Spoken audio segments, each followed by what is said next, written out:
Hey everyone, welcome to the LFW Network. My name is Lorraine Galvez.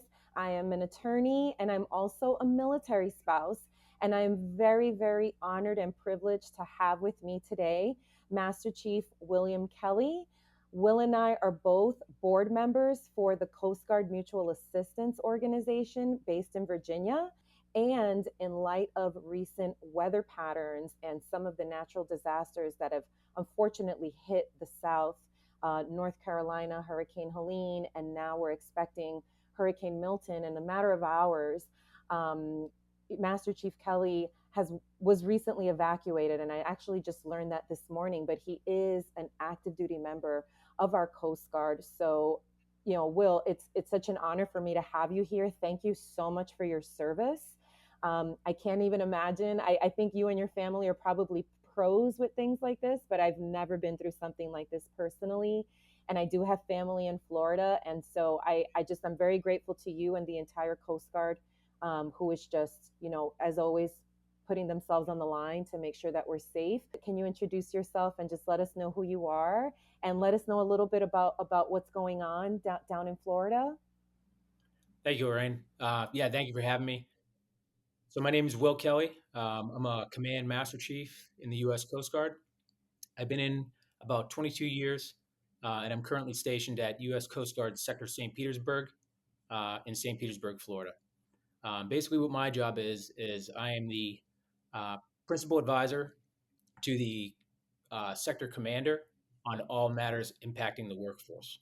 So he deals with the up and out kind of the tactical strategic decision making as far as where to position assets and how to respond to different situations.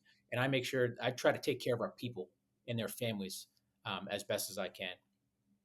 um, so in total at Coast Guard Sector St. Petersburg, we have 5 small boat stations that are positioned along 400 miles of coastline on the Gulf Coast of Florida. We also have 2 multi-mission patrol boats, and we have 2 aids to navigation cutters in the area. In addition to that, kind of co-located with us as they tie up at our base are 210-foot medium endurance cutters, and each one of those has about, I would say, 75 people on board. Um, we also have an air station, a Coast Guard air station with over 500 people that's local to us, and numerous other small offices, recruiting offices, and things like that along the Gulf Coast. So there's a ton of Coast Guard here. On top of just the Coast Guard people, active duty reserves, we have over 825 active duty and reserve members just assigned to Coast Guard Sector St. Petersburg, 27 civilian employees, and we have 1,800 auxiliaries. So those are total volunteers, people that volunteer their time in service to the country and to help us perform our missions of the U.S. Coast Guard. So huge Coast Guard community on the Gulf Coast of Florida. Right now, basically, as we prepare for storms, um, we try to get out of the way, right?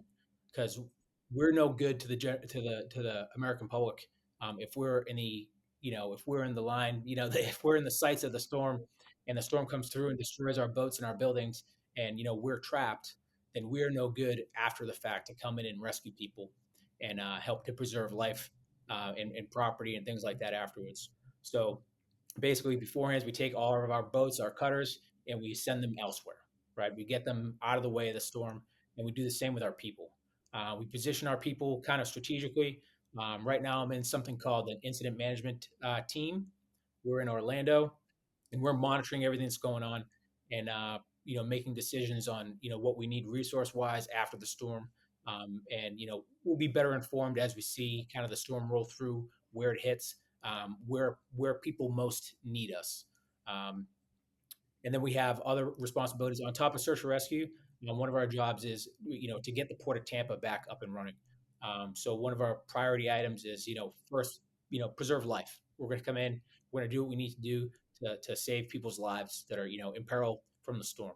Um, and then following that immediately is to reconstitute our marine transportation system in the port of Tampa, which is the lifeline of kind of the southeast. There's a lot of fuel that comes in, a lot of commodities that comes into the port of Tampa, and if the port is closed, then that means less food on shelves. That means less gas at gas stations, and those things will be crucial as we try to recover and get emergency crews in to help everybody that's in danger. Wow, that's really extensive. I feel like when I watch the news, I see afterwards when the rescues are happening. But in terms of the preparation, I didn't even realize how it was prioritized and how it was set up, and that I'm just really really grateful to hear that we have so many people that are just like even volunteering to help out the Coast Guard. You would think that it's a very very event that's planned for people like you who have that training and are able to deal with these kind of you know acts of God, as we say in the legal profession. So you are the master chief. You're out in in St. Petersburg in Florida and in our base over there, and then you need to be evacuated. So now you're in Orlando. How does that happen? What happens to your family? To what point are you with your family? And then when does your now role actually begin? Is there any separation at any point between you and your family? Are they sent to like a safer location out of the way of the storm and then you have to come back? Can you talk a little bit about just kind of what happens like step by step from just like a practical perspective? Absolutely. So, as we identify, you know, strong tropical storm that might turn into a hurricane that's approaching our area, we start to kind of look at, what the impacted areas might be. And we're pretty conservative about the amount of areas that we're looking at, right? We realize during some of these storms that, it might look like it's going to impact one area and then take a hard turn left or right and impact a totally different area along the coast. So basically, what we do is we pick every coastal county in our AOR, and we request for an evacuation authorization. So basically, what that does is that allows for funding for our families to be evacuated, right? So as we are going to work, we tell our families find a safe haven location, and that safe haven location is kind of like we give a radius, right? So this one, since the area impacted is so large, it's 750 miles. So basically, families can evacuate from the area up to 750 miles away, and hunker down, wait for the storm to pass. As far as us active duty members, a lot of us have jobs to do immediately after the storm. So what we'll do is we'll go and pre-position ourselves. Either we're taking boats um, elsewhere, right? We're taking our boats to a safe location so we can come back and respond afterwards. Taking our ships to a different location so we can come back and respond. Aircraft are positioned outside of the path of the storm so they can be, immediately on scene as soon as the weather calms down, just enough for them to be able to fly safely. Um, and then, we start going to work. So there are certain situations where, hey, there are active duty people who are not mission essential, and they're able to travel with their families and make sure that they're safe. So a lot of the coastal areas, basically, flood zones A, B, C have been evacuated along the Gulf Coast of Florida. We advise our people, these are voluntary evacuations for our families. So we just, stress to them, hey, if you're under a mandatory evacuation order, you need to go. If you are not, then you need to make the best decision for your family. And, we have those conversations with people as they come up, like, hey, if they're in an area that's just outside and they might be in danger, we try to convince them as best we can, like, you need to, pack up your stuff and get out now. So it's always better to be safe, right, and have nothing happen than to stay put and then be trapped in your house or in your house without power for days and weeks. After the storm with your kids and your pets and whoever you might have in your house with you. So after the storm passes, we start doing kind of damage assessments. So we account for all of our people. We have a message that goes out, right? It'll call your phone, it emails you, and it sends you a text message, and it basically looks for everybody's status, right? Um, are they safe? Are they displaced? Are their families safe? Or are their families displaced? And they respond, and we start getting accountability for our people immediately to make sure that everybody that we're responsible for make sure that they're okay. Um, Separately, we're also accounting for all our auxiliary volunteers. So we have a separate chain of communications within the auxiliary. Those 1,800 people that we have, we're making sure that they're safe as well. Um, as we're doing that, right, people start, we start doing damage assessments throughout the port, right? We're doing search and rescue, and we're kind of figuring things out. Those first few hours, few days is a lot of information gathering, right? What roads are open, Hmm. what bridges are open. Um, Right. can we get back to some of our stations? If we can get back, is there anything that we can do from there? Is it operational or not? And then we start trying to figure out how to position our assets to get back to some type of normal operations, because even though we're recovering from a hurricane, our mission doesn't go away. We're still in charge of providing search and rescue assets for people who get in trouble on the water. So Right. our goal is to get back up and running as normal as possible, as quick as possible. And then, as I mentioned before, get the port back up and running. So, we have ships scanning the ships traversing the channels into the Tampa Bay. We do overflights to make sure that all of our aids to navigation, right, kind of those street signs that show you how to get into the port, are Right. operational. And we will also run the channels that go into the port to see if there are any obstructions that a large ship might get hung up on, or if there are shifts in the ocean bottom that might make it a little bit more shallow coming in, to where some of our deeper draft vessels might get kind of stuck, right? So we're doing Right. all these things simultaneously. We have people in charge of accountability. Wow. We have people in charge of the port. We have people in charge of reconstituting our units. All these things are happening at the same time. Um, as we start Wow. getting accountability for our people, right? Sometimes, Hmm. people's cell phones are dead. We have to get some of our local partners to go check on them. That's happened in the Hmm. past. The way we have to have somebody go by this person's house and check on them, and it almost always my phone died. Right. When they answer the door during our last storm, Hurricane Helene. Um, there are a few houses that sustained catastrophic damage, pretty Right. much totally destroyed. And there were also several houses that sustained major damage, right? So that's, flooding in the bottom floor, Hmm. where people's, basically their living space, right? Their kitchen goes Completely flooded. completely flooded. So there's a Yeah. lot of work that has to get done before those houses are livable again. And we'd rather keep them away and, kind of figure those things out before they come back, um, so that we can keep them in a safe location and keep the entitlements that they get going, right? Because as soon as they come Hmm. back to their house, then their entitlements for being evacuated stop. So as we're doing that, we're trying to we have what's called the Family Assistance Support Team. And basically what they're Okay. doing is they're calling everybody. So we can call them, and they're calling every single person that answered that they were displaced in that message that we sent out previously, right? They're calling every single Right. person, they're gathering information from them. So they're finding out, okay, did you sustain damage to your home? Um, how bad was the damage? Um, do you need, what is the status of your insurance, right? Do you have flood insurance? Do you have homeowners insurance? Did your vehicle sustain damage?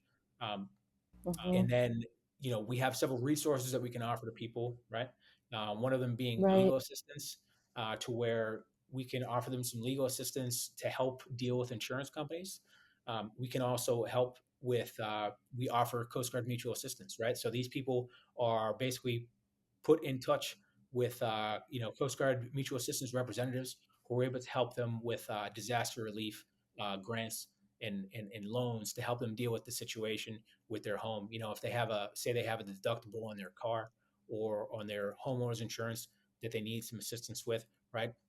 If they simply just lost power for a prolonged period of Right. time, and all the food in their refrigerator was spoiled, then Coast Guard Mutual Assistance can help with that. And they're really the safety net, right? Where the government, the Coast Guard, we can't pay for certain things, right, after the fact. So we Right. can't buy a Right. refrigerator full of food. We can't pay people's insurance to talk, pay or help people pay for their insurance deductibles. We can't do that legally. So basically, what happens is throughout the storm, the Coast Guard provides all the entitlements for people to remain evacuated. And then once they come back and they return home and they assess all the damage, then kind of Coast Guard mutual assistance becomes that safety net that really helps people, become whole again. I have family in Florida, and they they've never seen something like this. And watching the news yesterday, watching the mayor of Tampa, it's saying exactly what you said, trying to convince people to leave. And literally, the blurb on the news beneath her name said, if you don't leave, you will die. And I just remember looking at my husband and saying, like, I've never seen anything like this before. I've never seen it talked about that way. And in speaking with my family, when you were saying that you were just trying to convince people to leave, it's just astonishing to me that some people are hearing the news and are seeing what's going on, and that like, if I see the Coast Guard knock on my door and tell me, hey, you have to leave, you have to go, it's not safe.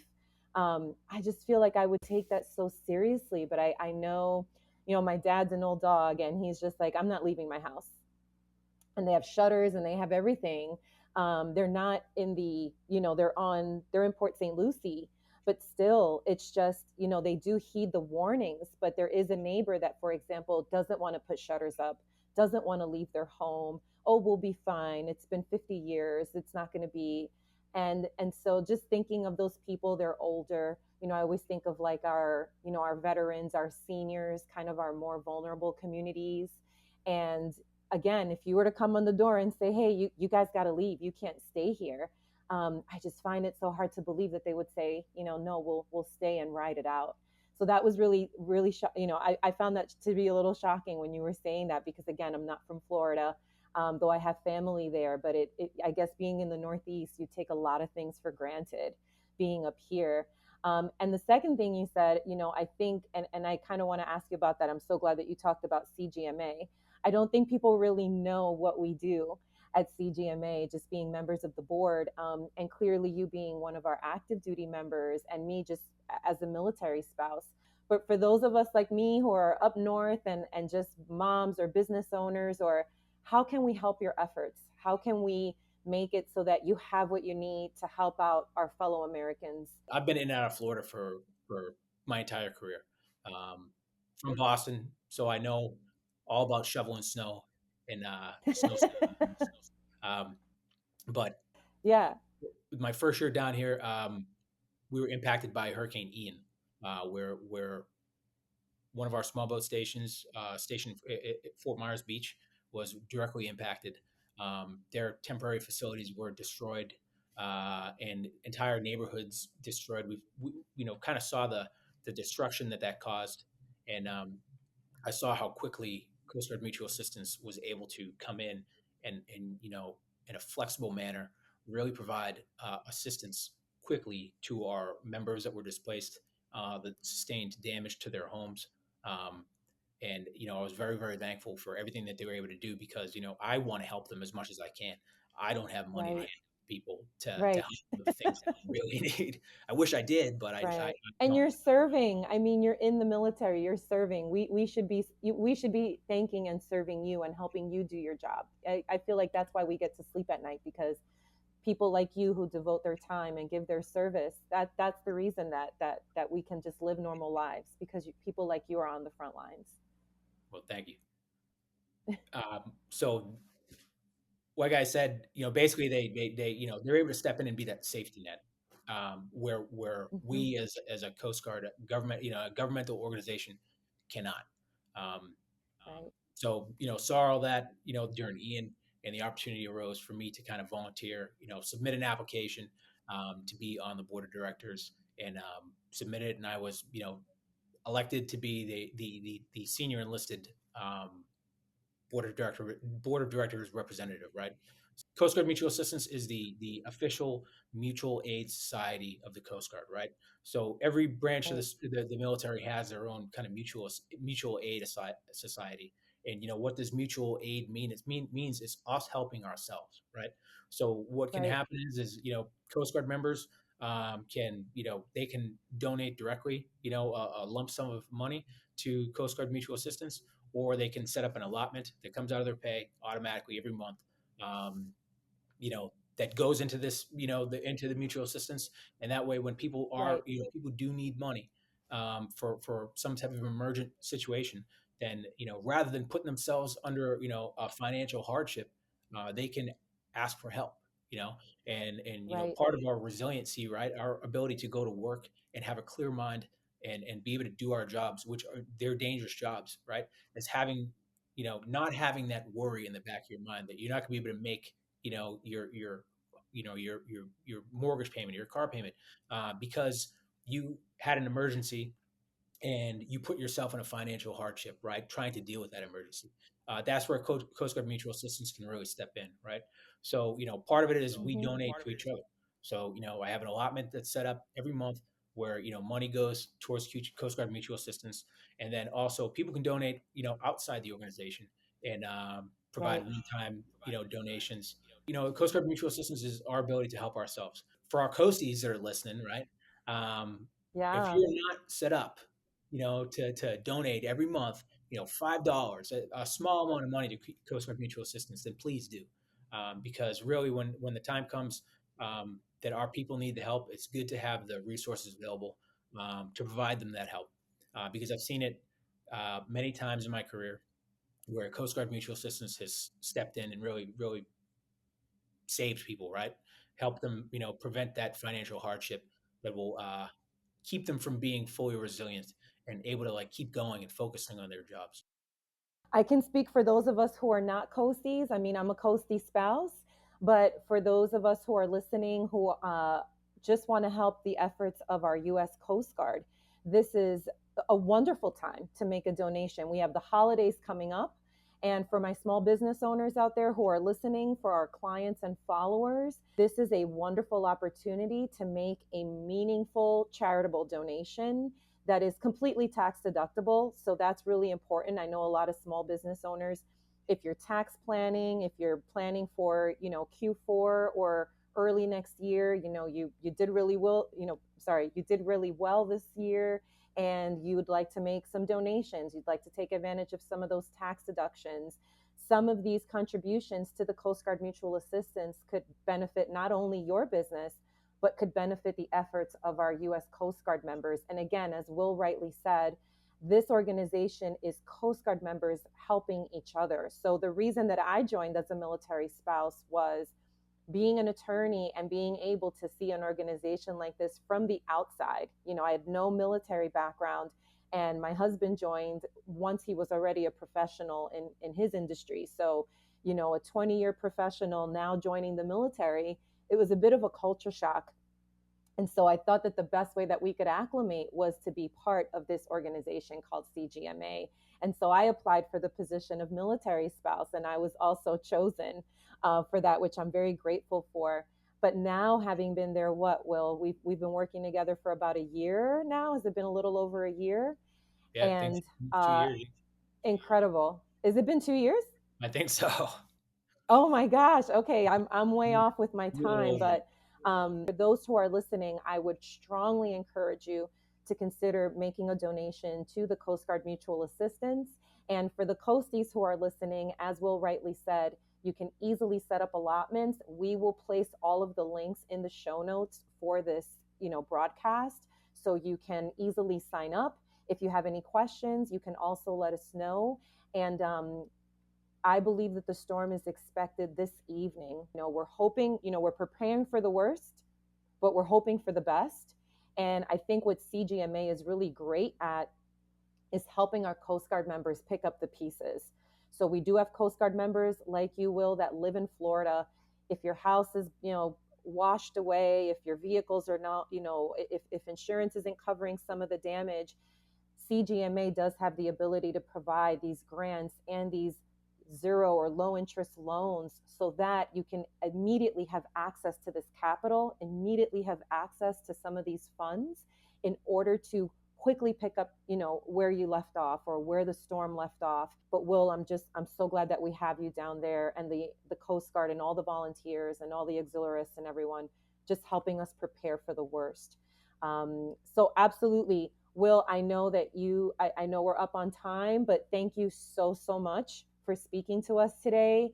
We are praying for you, asking God to bless you and all of your shipmates and all of your teammates.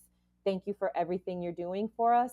And once again, for anyone who is interested in donating to the CGMA or any coasties that want to sign up for allotments, I will include the link in the show notes for this broadcast. So, Will, God bless you and your family. Thank you so much for joining today.